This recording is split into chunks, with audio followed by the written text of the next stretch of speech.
Hi, my name is Lee Brown. I'm a paranormal investigator, and I'm going to tell you about the Aldrich Home. There's so much that happened at the Aldrich Home, there's no way that I can tell you about everything that happened, but I'm going to try to tell you about the biggest parts. This place is haunted. When we first got there, I talked with the owners, and she knew right away the house was haunted. And they were okay with it. They had done their history, background on the home. They had tried to restore the home to the original splendor of the house, and had done a beautiful job, and had done some of their own paranormal investigation, if you will.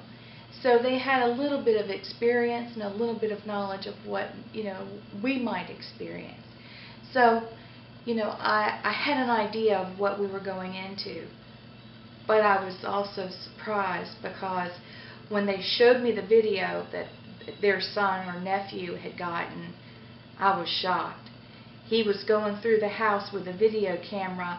He was a little scared. He hadn't really been doing the things he should have been doing to help his mom and his aunt. And as he was going through the house, he kept asking, is there anything here that wants to talk to me? Is there anybody here? And finally, he got an EVP. It said, throughout.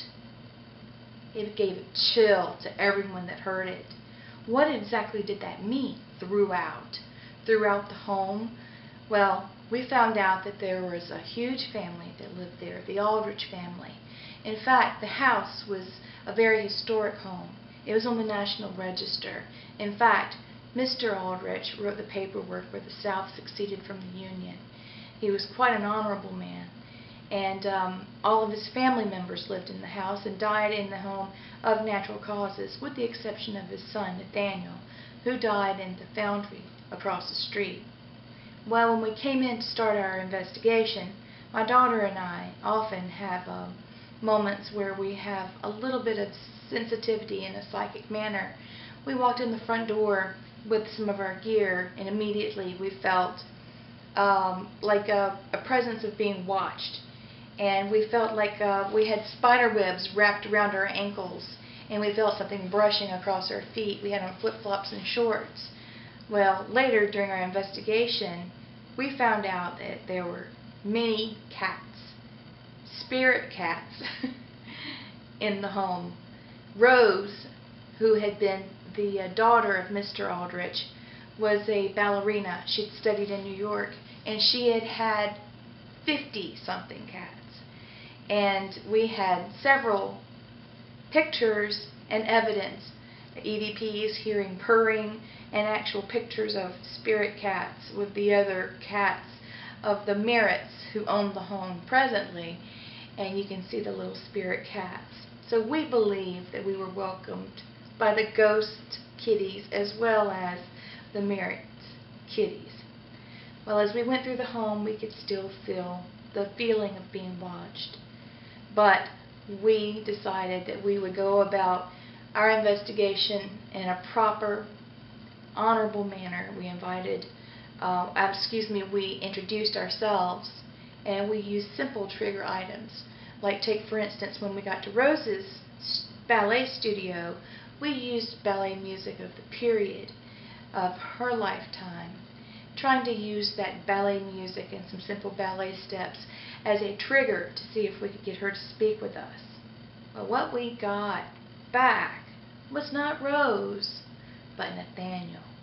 Nathaniel was a 15-year-old that had died in the foundry across the street, and he wanted to talk to my 15-year-old daughter. Hi, my name is Mia, and I'm going to tell you about my experience at the Aldrich Home.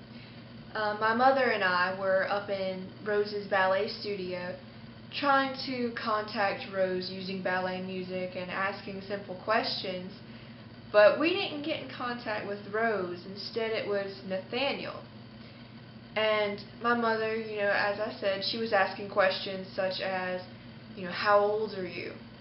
And she knew that I was 15, and she was going to use that as a question. She had also asked, if they were about her age. And she goes, well, are you a teenager?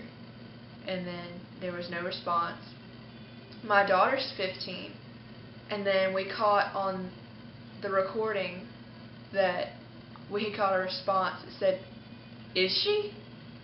And it was just a plain as day question, and it sounded like a male voice, and there was just me and my mother in there, and it was a shock. Whoa. And then later on, we continued asking questions, and we remembered that we had accidentally left one of the flashlights in another room. Well, I went up to go get it, and of course it's dark, so I'm feeling my way through, and I ran smack into a table, scared me nearly to death, and then I start hearing something, and I was like, "What is that?" And it surprised me, because I was like, "Oh my God, something's talking in my ear." And then we go back and listen to the recording, and he was laughing at me, and it was funny. It kind of reminded me of that. That sounds like something a 15-year-old boy would do.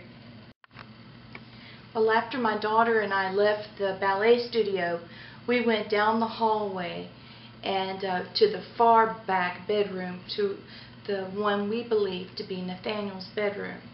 We sat on the back bed. There's one in each corner, and we invited a spirit, and just any spirit. "Why don't you come sit with us?"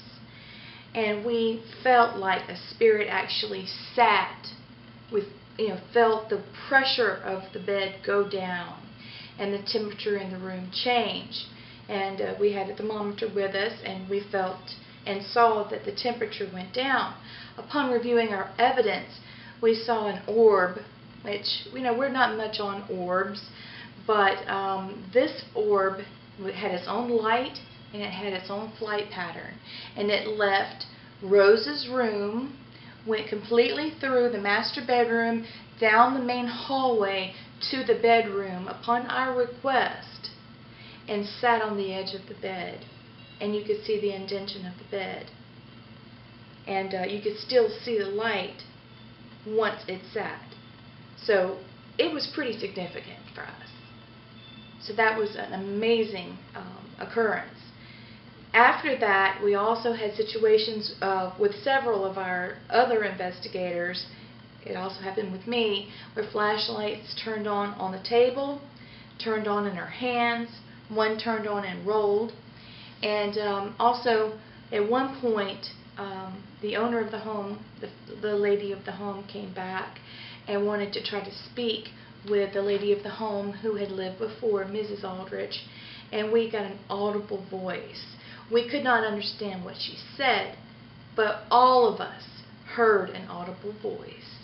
It was amazing, absolutely amazing. And one EVP said also, when we were working with our flashlights, Mr. Aldrich said it was very hard to press the button on the flashlight. The last part of the story I want to tell you is that after we packed up, we accidentally left our thermometer case at the home. And the owner of the home called us and said that she would put our thermometer case in her linen closet. We could pick it up as we had time. Well, we had several other clients, and so we used our thermometer without the case. Well, one day we realized that the thermometer was missing. Well, I called Miss Merritt and said, "I'm in the neighborhood. May I come by and get the case?" At least I would have the case, and it would be the start of trying to find the thermometer. I said, "May I come by and pick up the case? Are you sure the thermometer is not in there?" "Oh, no, dear, I told you that we just had the case." Once she got it out of the linen closet, the thermometer was in the case. Now, the Aldrich family obviously knew that we were there and interacted with us and showed us that they had lots of power to communicate. What if they didn't like us? What could they have done then? I'm glad that we spoke with them in a proper manner and we were honorable to them. Remember that when you go ghost hunting.